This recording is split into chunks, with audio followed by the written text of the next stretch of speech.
రెండిటికి నడుమ ఉన్న చీకటి పడే వేళ, పగలు పూర్తయ్యే వేళ, ఈ రెండిటికి నడుమ ఉన్న ఉత్తర సంధ్యలో పొరపాటున కూడా 3 పనులు చేయరాదు.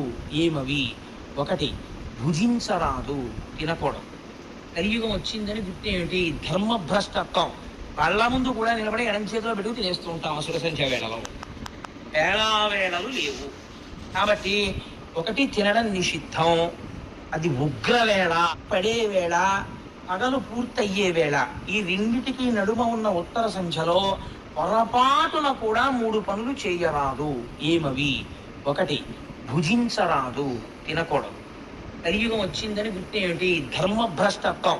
కళ్ళ ముందు కూడా నిలబడి ఎడం చేతిలో పెట్టుకు తినేస్తూ ఉంటాం అసుర సంధ్య వేళలో. వేళావేళలు లేవు కాబట్టి 1, తినడం నిషిద్ధం. అది ఉగ్రవేళ.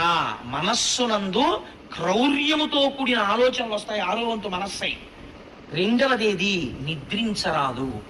3వదేది మైథునము జరపరాదు. ఈ 3 నిషిద్ధం.